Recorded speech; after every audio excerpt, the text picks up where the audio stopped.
बिस्मिल्लाहिर्रहमानिर्रहीम। मैं आपका दोस्त सऊद रहमान।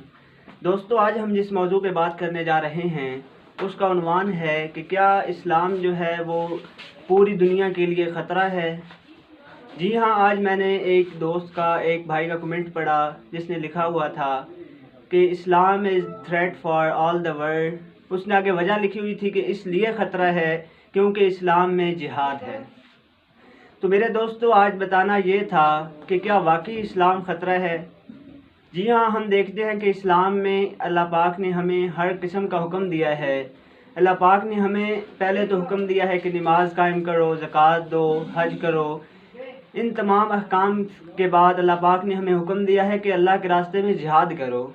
जिहाद क्या है? असल में जिहाद का मानी है कि कोशिश करना, अल्लाह के रास्ते में निकल कर अल्लाह के लिए, अल्लाह के दीन के लिए हर किस्म की कोशिश करना जो है वो जिहाद है।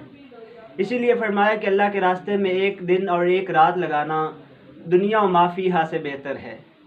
ये किस लिए फरमाया? कि इसीलिए फरमाया कि ये अल्लाह पाक के नज़दीक बहुत अजर का मुस्तहिक है। अल्लाह पाक इस पर बहुत अजर देते हैं। अल्लाह पाक के नज़दीक जिहाद की बहुत ज़्यादा अहमियत है। इसीलिए अल्लाह पाक ने कुरान मजीद में बार बार जिहादी जो लोग अल्लाह ताला के रास्ते में निकलते हैं उनके बारे में बहुत तज़किरा किया है कि अल्लाह पाक उन्हें पसंद करता है, अल्लाह पाक उनके साथ है।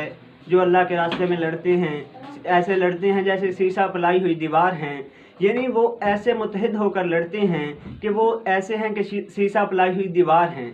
उन्हें अगर कोई तोड़ना चाहता है, अगर उनको कोई बिखेरना चाहता है तो कोई ये काम नहीं कर सकता। मुसलमान तो नाम ही फरमा बरदारी का है। इसलिए मेरे दोस्तों, जो भी समझते हैं कि इस्लाम पूरी दुनिया के लिए ख़तरा है क्योंकि इसमें जिहाद का हुक्म है, इसमें मुसलमानों को हुक्म दिया गया है कि लड़ो। किन के ख़िलाफ़ लड़ो? जो काफिर हैं, जिन्होंने इनकार किया है, जो हक़ को मानने से इनकार करते हैं और ज़मीन में फ़साद फैलाते हैं। इस्लाम हमें हमेशा उस वक्त हुक्म देता है कि तुम अल्लाह के रास्ते में जिहाद करो। और जिहाद क्या है? ये पूरी दुनिया को पैगाम पहुंचना चाहिए कि जिहाद के मानी सिर्फ लड़ने के नहीं हैं, बल्कि फरमाया कि सबसे अफजल जिहाद जो है वो जिहाद बिन नफ्स है। अल्लाह पाक ने इंसान को इस दुनिया में भेजा है, एक मकसद देकर भेजा है, और इंसान के साथ नफ्स की ख्वाहिशात हैं जो इंसान को बहुत से मौक़ों पर उसे भटकने के लिए काफ़ी हो जाती हैं। क्योंकि अल्लाह पाक ने इंसान के साथ नफ्स रखा है, इसमें इंसान की ख्वाहिशात होती हैं। इंसान इसलिए फरमाया कि इंसान के लिए जो है उसका माल और उसका औलाद, ये दोनों चीज़ें फितना हैं। क्यों फरमाया कि ये इंसान का नफ्स है कि जब वो उसकी माल उसके पास आ जाता है या उसको अल्लाह पाक औलाद से नवाजते हैं तो उनके लिए वो अगर चाहे तो हराम का कमा के लाए, लेकिन वो जो भी उसे मेथड इस्तेमाल करना पड़े वो करता है ताकि उसकी औलाद बड़ी हो, उसकी औलाद कभी तंगदस्त ना हो। अगर उसे कोई हराम का तरीका अपनाना पड़े तो वो भी अपनाने के लिए तैयार हो जाता है।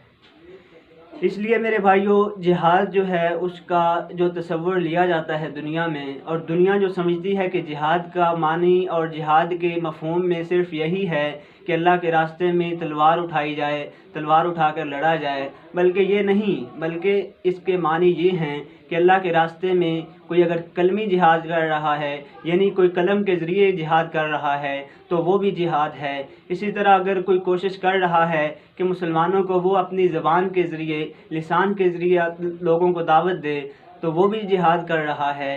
इसी तरह अगर कोई इंसान जो है वो दूसरे बहुत से तरीके हैं, नफ्स के ख़िलाफ़ जिहाद है, जिहाद बिल माल है। इंसान अपने माल के ज़रिए मुजाहिदीन की खिदमत करे, उनके लिए आसानियाँ पैदा करे, उनकी हर महाज पर उनके लिए माल मुहैया करे। ये सब जिहाद का एक जो है इंसान के, अल्लाह पाक ने जो हमें तसव्वुर दिया है उसमें ये सब आ जाता है। इसलिए मेरे दोस्तों, जिहाद का जो मफ़हूम है उसे महदूद ना समझा जाए, उसे यही ना समझा जाए कि ये जिहाद जो है ये बस तलवार तक ही मुहित है, इसका तसव्वुर तलवार तक ही है। नहीं मेरे दोस्तों, बल्कि जिहाद को अल्लाह पाक ने बहुत से मौक़ों पर यूज़ किया है कि जिहाद इंसान हर फील्ड में करता है। अगर कोई अपनी औलाद को हलाल का रिज़्क़ खिला रहा है तो वो भी एक किस्म का जिहाद है कि उसने माल कमाया, हलाल तरीके से कमाया, हलाल जगहों से कमाया और उन्हें औलाद की परवरिश के लिए यूज़ कर रहा है। जी हाँ मेरे दोस्तों, جہاد کی تفصیل اور جہاد کا جو مفہوم ہے وہ بہت لامحدود ہے، اس کو اگر کوئی بیان کرنا چاہے تو بہت ہی مشکل ہے، کیونکہ جہاد کا اسلام میں ہر جگہ پر استعمال ہوتا ہے۔ کوئی بھی جو اگر جدوجہد اسلام کے نام پر کر رہا ہے، اسلام کے کسی فیلڈ میں بھی کر رہا ہے تو وہ جہاد کر رہا ہے، اس بارے میں بتایا جائے اور دنیا کے سامنے اس بات کو واضح کیا جائے کہ جہاد جو ہے وہ دنیا کے لیے خطرہ نہیں ہے۔ اگر کوئی اسلام کے ساتھ اتحاد کر کے رہتا ہے، اگر صلح صفائی کے ساتھ کوئی رہتا ہے اور اسلام کے ساتھ اسلام کے لیے کام کرتا ہے، یا وہ اگر کسی بھی اقلیتوں میں وہ شمار ہوتا ہے، اگر وہ اپنا کام اپنے طریقے سے کر رہے ہیں تو اسلام انہیں کسی طرح سے بھی ان کی نفی نہیں کرتا اور نہ ہی انہیں قتل کرنے کا حکم دیتا ہے، بلکہ جو لوگ اسلام کو نقصان پہنچانے کے درپے ہوتے ہیں اور ہر محاذ پر اسلام کے خلاف لڑتے ہیں تو اللہ پاک نے فرمایا ہے کہ ان کے مارو، ان کے پورے پر، یعنی ان کے ٹکڑے ٹکڑے کر دو، کیونکہ وہ اس دنیا میں فساد پھیلاتے ہیں، وہ فساد فی الارض کرتے ہیں۔ اس لیے دوستو، آج کی ویڈیو کا مقصد یہ تھا کہ ہر انسان کو جہاد کی روح سے آگاہ کیا جائے کہ جہاد کا مقصد کیا تھا اور جہاد جو ہے وہ ہے کیا چیز۔ تو دوستو، اگر آپ کو ویڈیو پسند آئے تو اسے شیئر کریں۔ آخر دعوانا الحمدللہ رب العالمین۔ جزاکم اللہ۔